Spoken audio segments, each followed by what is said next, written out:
What is the concept of justice? How should lay people really understand it? What was it for you sitting there in that court? Justice for the judge would perhaps be the justice in the cause that is being argued before him or her.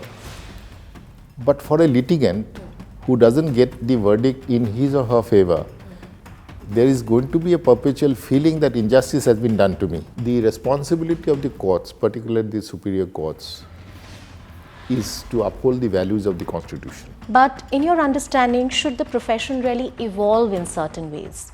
Become more flexible to accommodate more women with their different set of responsibilities in life? I have a distinct feeling that at one point of time the men in the courts might want reservation because they will be outshadowed by women judges. Hello and welcome to this very special broadcast. We have with us a guest who needs no introduction. We have Justice Hrishikesh Roy with us.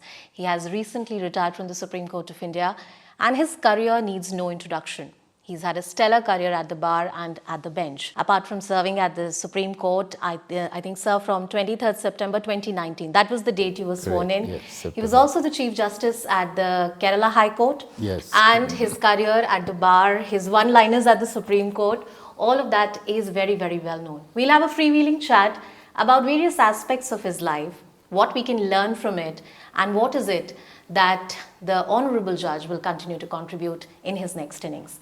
Sir, first of all, thank you so much for giving us your time. We're very, very honored. I want to begin by understanding about when you retired from the Supreme Court, what were your thoughts? What is it that from your career, the moments that were playing in your head when that farewell function was happening? You see, a judge, when he's working in the court, he's judging cases every day, 50, 60, 70 cases he's judging. Yeah. But when you are reaching the end of your career in court as a judge, you realize that you are being constantly judged by everybody who is seated in that court. So one is also thinking that what might be the reaction of people who are judging you constantly, every day, every moment of your life, not only in court, outside of the court. When the farewell function in courtroom number 1, that's a little bit of an informal chat, when people who are the leaders of the bar, they were speaking things. Of course, those times you don't speak about negative things, they speak about nice things only. But I felt that some of the things were genuinely said. I've had a fulfilling journey as a judge or my life in law.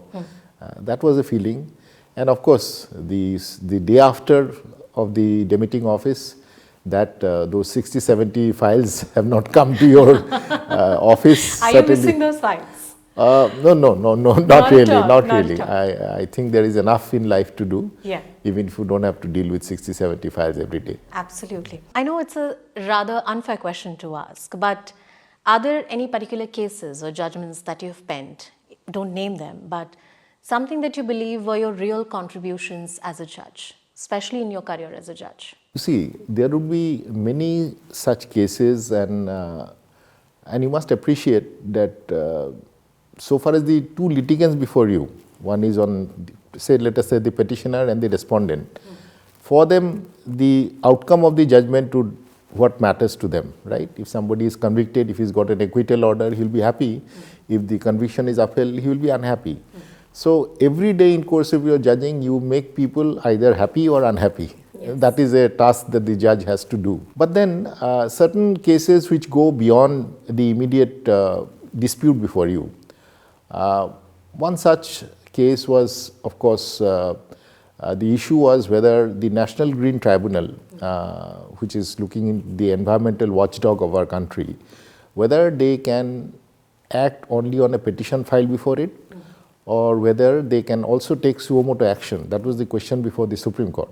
Yeah. So 3 judges bench, the judgment was authored by me, and I picked up the analogy from the play Waiting for Godot, where the two protagonists were constantly discussing whether Godot will come ever, arrive at the spot or not. And so I connected that with the National Green Tribunal and those who are hoping for some action from the National Green Tribunal, and the Green Tribunal waiting for the proverbial Godot, whether some petition will be filed or an application be filed.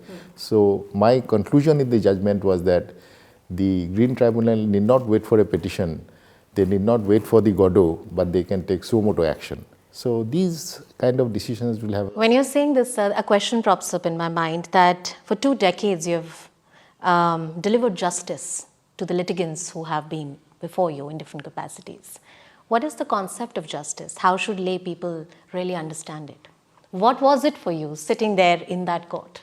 You see, justice for the judge would perhaps be the justice in the cause that is being argued before him or her.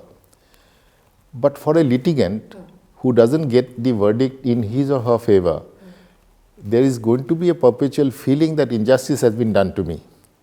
For instance, suppose somebody is convicted, the convicted person might say that no, I was innocent. Everybody says I'm innocent. Or they might say that there are reasons why I did what I did. Suppose there is a let us say disengagement of a labor and the management sort of is pushing forward with termination. If you uphold the termination, so he is bound to feel that injustice is done. Or if you say that it was a wrongful termination, the management is bound to feel that injustice has been done. Yeah. So the job of a judge, it's a constant thing, but you see, ultimately you will have to find justice in the pages of the law, in the pages of the Constitution. Yeah. Suppose the justice in a case is not consistent with the law on the issue, then perhaps sometimes injustice also happens. There, of course, as a judge of a higher judiciary, one tries to mold the relief on occasion, but the justice has to be in accordance with law, is the oath that each judge takes when he sort of assumes office, that I will do justice in accordance with law. Absolutely. And that takes me to the question about the evolving bar, and eventually it will have an implication on the bench also. In your observations as a judge, when you see young lawyers who are arguing now these days, what are your observations on the young generation of lawyers which are coming in? Are they as competent as your generation? Are there new promises? Are there new challenges? First and foremost, the best of students, irrespective of whatever their background, etc., the best of students are opting law as a career of choice. The time when we joined law, I did my I graduated in 1979. Yeah. So that was a time when law was not the first option for most of the bright students. But nowadays, firstly, bright students are choosing law as a curriculum of study, and then they are coming into the career. So if you ask me that straight question, I would say that the young lawyers today, girls and boys, they are much more smarter than the time when we are there. I must confess that. And they are really smart.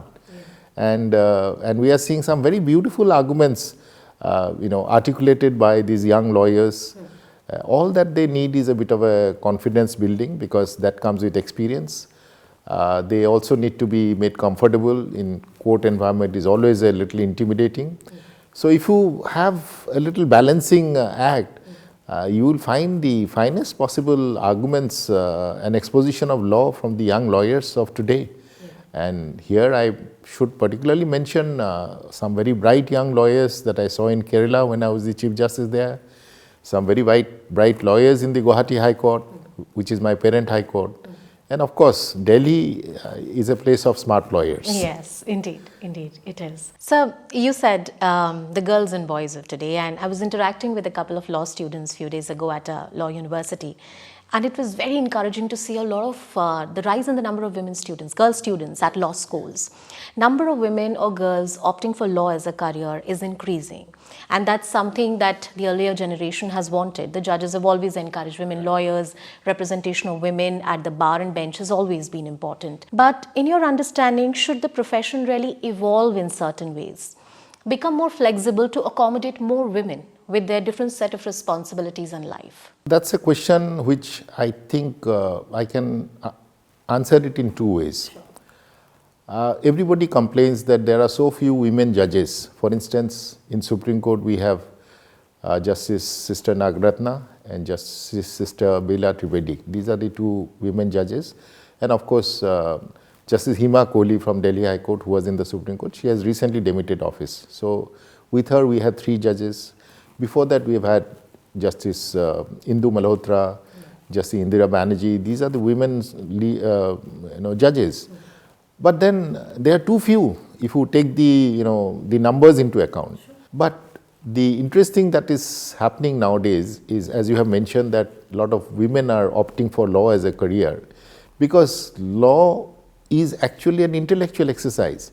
So whatever your physical strength, it is absolutely immaterial. So a woman and a man are at par so far as the intellectual capabilities and the expectations of the person concerned.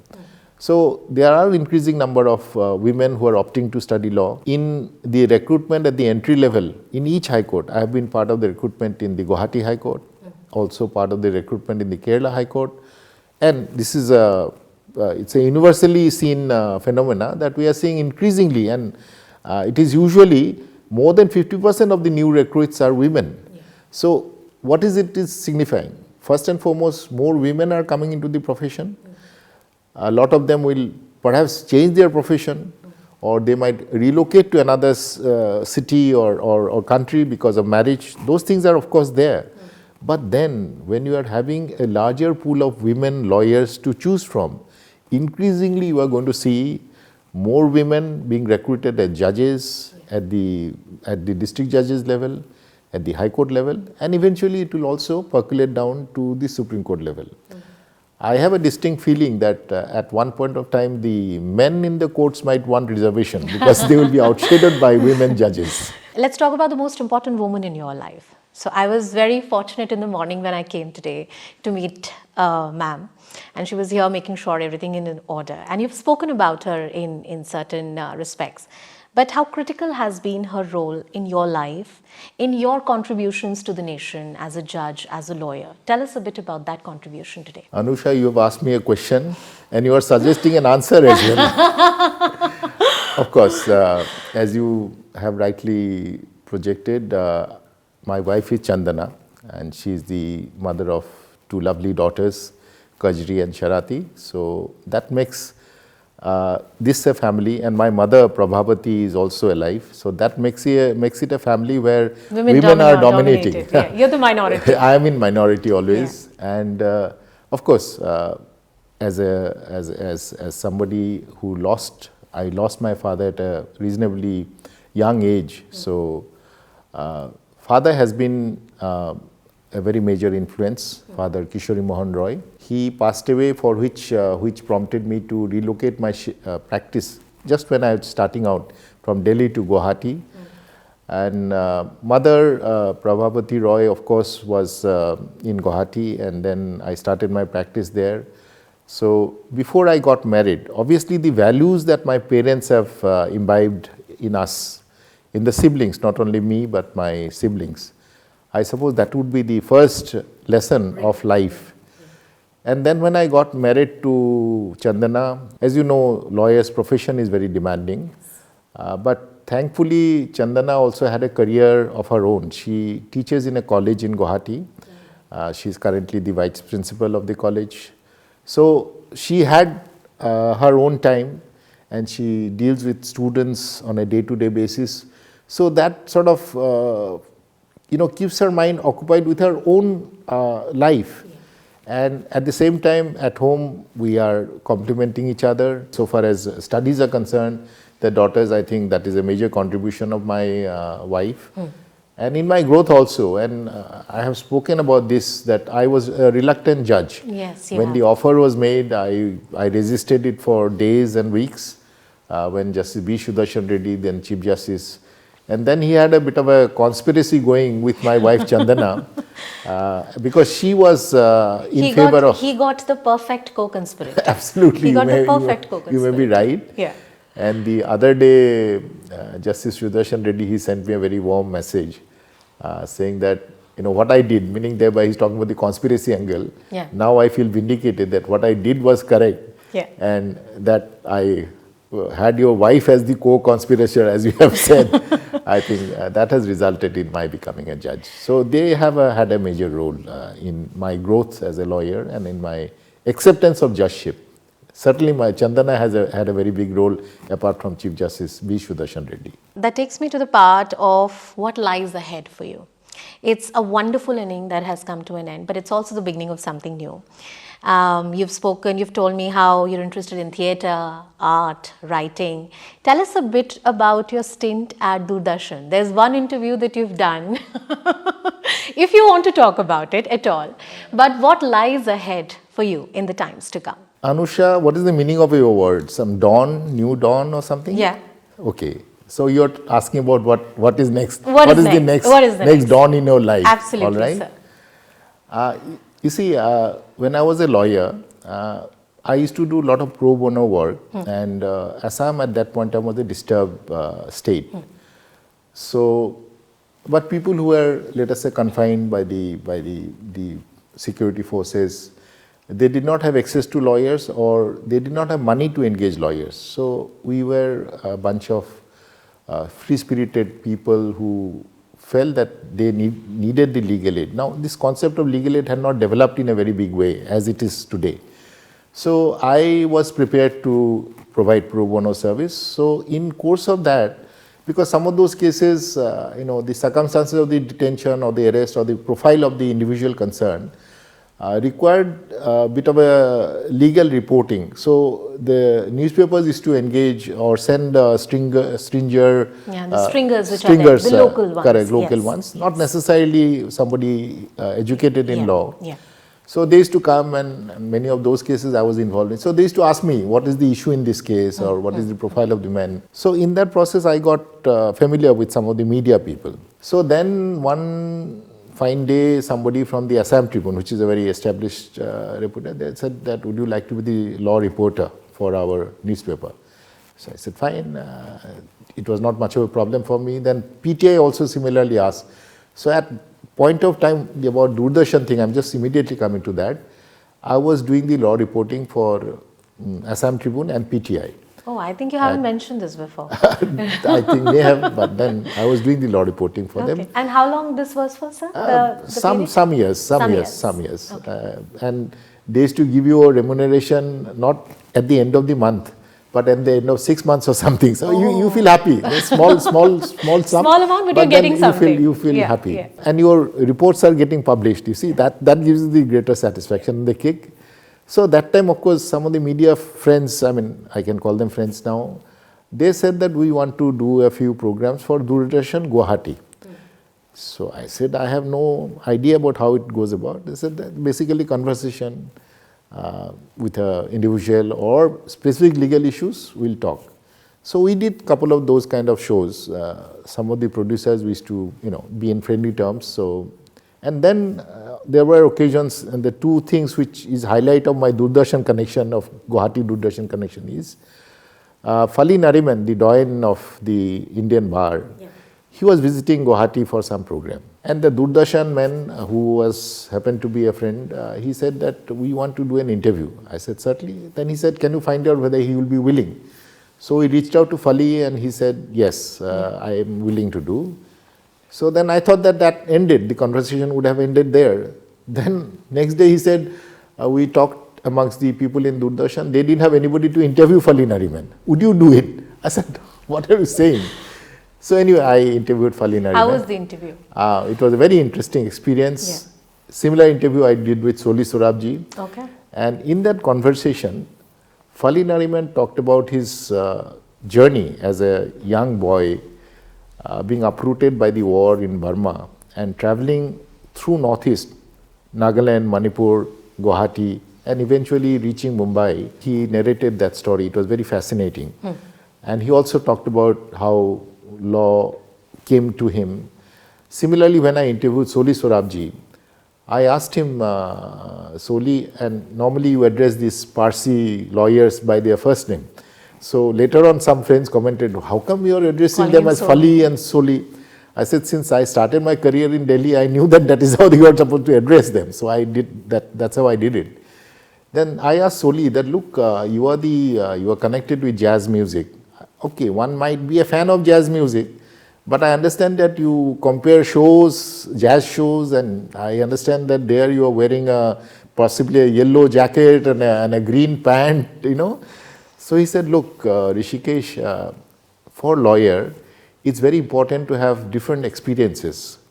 You must read books, you must listen to music, you must see theater performances.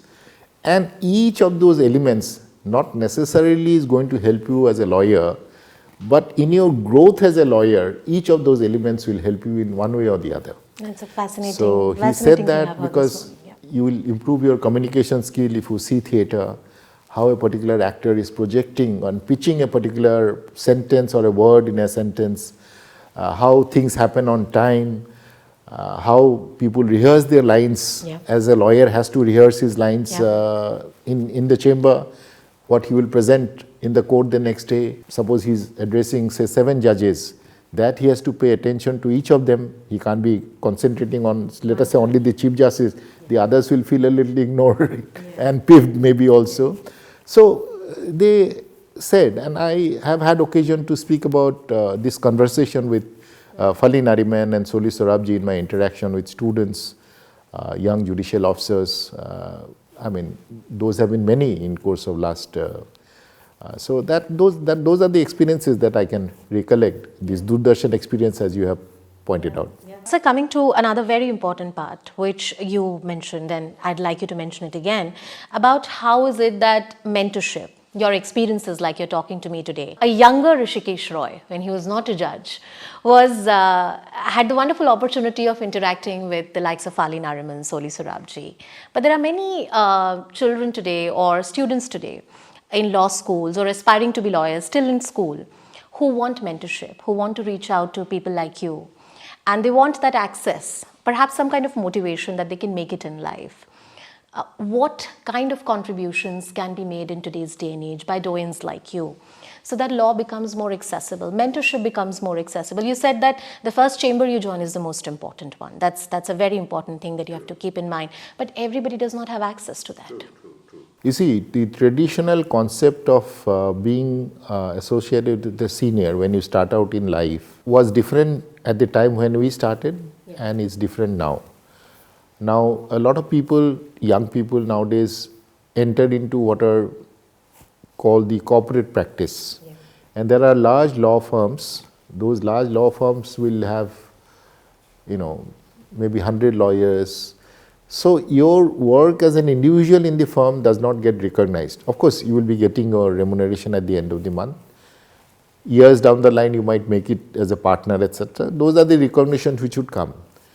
But then the recognition in the court will come to a litigating lawyer, even now. Absolutely. And to be a litigating lawyer, it needs an additional element, and that additional element is that you must be able to sustain yourself in the early years of your practice without being dependent on the earnings from the profession, because the earnings from the profession would perhaps be zero. Absolutely. But at that stage, you have to sustain yourself. True. You need to be very lucky to get a mentor who might pay you a little to sort of enable you to sustain yourself, just your bare living Expenses. But there are seniors also who thinks that, just the opportunity for you to be part of the chamber is blessings enough, and no remuneration need be paid. Yeah. So therefore, the demand of a person coming from a lesser background or expectations will be different than somebody who comes from a privileged background. Absolutely. And so I feel that what the mentorship program that the Supreme Court and the High Courts have started of encouraging law clerks to be associated with judges. Now this is particularly with judges. So during my career in Supreme Court, I've had law clerks who have been part of my chamber. And I'm sure at the end of the day, a lot of them were very, very, I would say, they expressed their happiness that they could be part of their journey along with me. We traveled together. And so that's one thing. And they were paid. You see, the law clerks are selected through an examination process, and then they get paid remuneration. And so they could sustain with the amount that they get. So this is one arena where I think the institutional help has come. Yeah. And I think the bar council and the bar association rather, individual bar association, they must also have some kind of a financial support system for the young lawyer who is entering the profession. Yeah. For instance, for many, just to purchase, let us say, 2 sets of court clothes, your suit, True, black true, suits, true. A gown, and multiple lawyers ban in course of your this thing. Yeah. That itself may be a little intimidating. True. I had a friend, sir, very close friend. Right. And he said he got money from his senior because he wanted to register with the bar council. Right. He had no money to He register. had no money. To register. And you will find, interestingly, if you go back, a lot of lawyers, they don't register themselves with the bar association, although they have commenced their practice, until they can afford the fee that is required to be paid. So, like you have, we have programs for people who don't come from that privileged background. There could be a situation where you may, to that extent, subsidize their membership, to that extent, give them a little scholarship, which will take care of their at least the food of the month. True. So these are things. And somebody who may not be based in the city or the town where the courts are located, he may have to take a house or room on rent. Those are also things, and that's how we also started. So every day, say you have a two-wheeler, how much fuel you will put in the two-wheeler and how long it is going to last. These are things which have always bothered us as young lawyers. Yeah. Yeah. You're also a first generation lawyer. Yes, that is right. So that must have been quite a journey for you also. Yes, and early days were certainly struggle days, struggling days. I remember, we had those times in the Supreme Court, stalwarts like Ashok Sen and also stalwarts like Siddharth Shankar Ray. I still recollect the names of their 2 clerks. Ashok Sen had the clerk called Bhaumik. And Siddharth's clerk was Manik Babu. Everybody used to call him Manik Babu. So when their seniors are in court, this Bhaumik, they used to, and Biman Babu used to like to, tell stories to the young lawyers. So I used to listen to those stories. They were no doubt interesting, and they will also arrange for snacks and some refreshments beverages for the young lawyers. Yeah. So they used to give that, and I tell you, as a young lawyer, if your meal is a free meal in this fashion, that itself was a happy moment, I should say. What a lovely journey, sir. There's so much talk about, and I'm coming to the Collegium, judicial appointments, the relationship between the government and the judiciary. We're a thriving democracy, full of young individuals. You see the kind of metamorphose which is happening in society these days, and I believe that reflects in every quarter of the society. How have you observed the relationship between the government and the judiciary? It's a strong government. In my understanding as a student of law, these clashes are good. They show some kind of resilience in both the institutions, both having opinions, and that's what they're supposed to do, checks and balances. But there's also been argument about an executive courts, or whether the Supreme Court is really doing its duty in the way it's supposed to. There's been a lot of criticism also. How do you see these various facets of the argument? The responsibility of the courts, particularly the superior courts, is to uphold the values of the Constitution.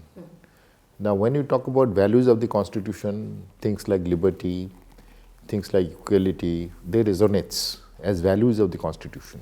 We take an oath as we assume office to uphold these values. And I would think that largely we have been successful. The independence of judiciary is ensured by giving them enough protection, giving enough protection to the judges so that they are able to discharge their responsibilities without fear or without favor. If we give a judgment which might be perceived as contrary to the government in power, it should not have any implication for the judge concerned. In fact, you must also appreciate, and your viewers must also know, that overwhelming number of cases before the court deals with, involves either a government or a government undertaking.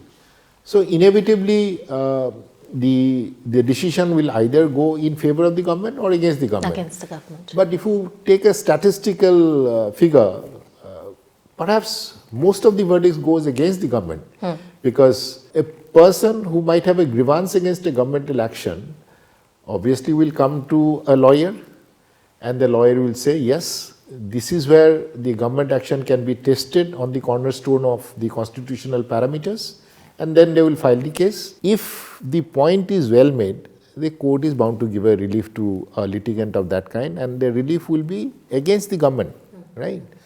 So, this misconception must be removed. There could be instances where a person might feel that, look, because the executive is on the other side, so I have not got my dues or justice in this case. But you must also appreciate, or your readers must also appreciate, that court has to do justice in accordance with law. So, if the law and the legal position is not supporting the cause of justice in a given case, in that case, the person may not get the relief, and he might be thinking that because the executive is on the other side, I have not got relief. That's an incorrect and a misconception, I would think. One suggestion you'd like to make about the Collegium system. You've been a part of it. You've seen the appointment procedure. Collegium system now is the legally established procedure after the second, third judges and the NJAC case. The system needs reform. Everybody talks about it, and it's a work in progress. But what are the next few steps that you envision should be taken?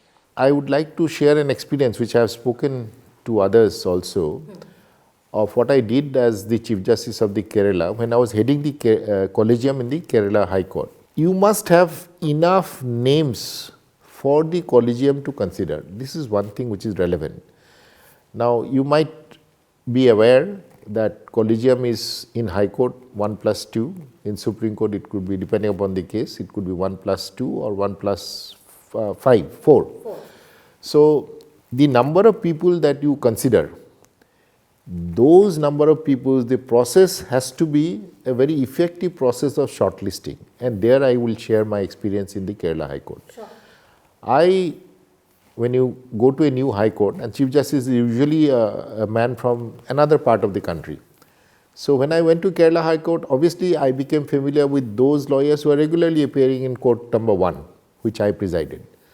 But then there would be many lawyers equally capable and competent who might be appearing in the other 20 courts or 30 courts. So, therefore, I needed to identify the pool of lawyers, and I am talking about the bar people being considered, pool of lawyers who needed to be in the zone of consideration. How do you do that? Because I am a stranger to the court in Kerala, and I am familiar only with the matters which are in Chief Justice's court. Sure. So, I wrote a letter, individual letter to each of my colleague judges, informing them that we have this many vacancies, and would you like to suggest, let us say, if I had 10 vacancies available, would you like to suggest 20 names for us to consider? Now, each one of them responded. Now, this as a Chief Justice, we collated that information and found out, say, let us say A has been considered suitable. Let us say out of 30 that I wrote to, say 25 have thought A to be a suitable person or B to be a suitable lady lawyer to be considered. So, those were the people, A and B, are the uppermost in the minds of my colleague judges. It so happened that A and B I am not at all familiar. So, what I did was, from the registry I arranged for the cases where A and B are appearing, arranged for their cases to be listed in Chief Justice's court. And they were not the normal roster that the Chief Justice is handling. And suddenly, the lawyers in Kerala High Court were a little puzzled. How come these cases are going to the Chief Justice's court? Yeah. But then they soon realized. Yeah. So, then I arranged for each of those cases, and these A, B, C or whoever are the shortlisted names who had the major number of recommendation by my colleague judges. So, their cases were placed before us. Okay. Me presiding as the as in the court number 1, and then we I could identify, yes, A is very good, B may not be as good, C is very, very good. So, like that we identified people. So, when the Collegium was actually sitting down to formally decide, before that also informal deliberations were happening. So, ultimately the Collegium sitting down took the formal decision. Out of 30 names, say we had to shortlist 10. So, it was a filtration process which was happening. Sure. To me, whether so and so is child of a judge, or so-and-so is a child of a lawyer arguing, or so-and-so's grandfather was a great doyen of law. All these things were absolutely immaterial. Purely by the capability of the person, we shortlisted. I sounded up my Collegium colleagues and they were also on board. So eventually when the recommendation from the Kerala High Court was made, I am very happy to say that when I left the Kerala High Court, all the vacancies were filled, or at least the recommendations for the balance vacancies were already in the pipeline, in the process. So one of the key things that you've done is expanded the pool. There is some kind of a wider consultation which is happening with the bar. Correct. And there is some process to it, if I may call it, apart from the formal interview that happens. So that breaks the club that people call it in some way that is often criticized. Because you also omitted to mention, we also took into account the leaders of the bar in the Kerala High Court. Say the bar president, etc. That I had informal talk with them as well. So they are not part of the Collegium system, mind you. But then, so basically you take into account the perspective of people, and the judges whom I consulted, they are not part of the Collegium. Only 1 + 2 were the Collegium members. But in a sense, the decision that we ultimately took was actually a decision of all the judges sitting together in Kerala High Court and also representative of the lawyers. One last point that I want you to talk about is the concept of judicial activism. It has been discussed a lot globally, not just here in India, whether it's America, whether it's Europe, whether it's different parts of the world, how judiciary is dealing with the government, and the word called judicial activism. It becomes also very important in the context of India because we have a rich case law and rich jurisprudence when it comes to PIL. The Supreme Court has been very forthcoming, high courts have been very forthcoming in taking up certain causes which are the causes of people. Is there something called judicial activism, or is it merely the checks and balances imposed by the Constitution? Checks and balance is ingrained within our judicial system. Judicial activism may not be so. Let us say, if we think about the stalwarts who have started all this, Justice Krishna Iyer or Justice P.N. Bhagavati, they reached out to what category of people? People who had no voice, people who had no access. Constitution provided certain means of redressal, but they didn't have a voice. They didn't have a clue as to how to reach out to the court. So the activism part or the proactive part of the court got evolved because we were looking at a certain scenario, let us say jail inmates getting tortured, let us say bonded laborers being there, let us say pollution in Delhi or elsewhere.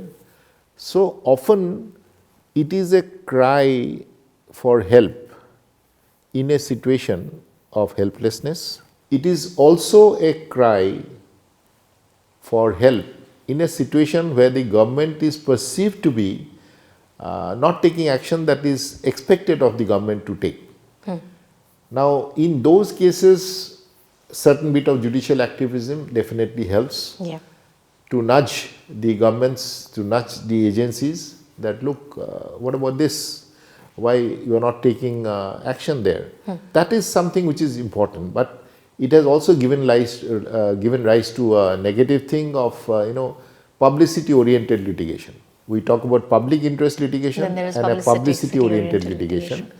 And so those with experience, the judges who are expected to deal with those issues and publicity-oriented litigation, you try to nip them at the bud. I think as a Chief Justice, because usually these matters come before the Senior Judges Court, Chief Justice or the second judge. I think we gain enough experience in our life to smell the rat from the from the genuine cases. So, sir, as we close this interview today, now that you don't have 70 files in the morning, what is it that keeps you busy? What is it that you look forward to? Is it music? Is it theatre? Is it about mentorship? What is it that you look forward to every morning? Let me answer that question by saying what I did this morning.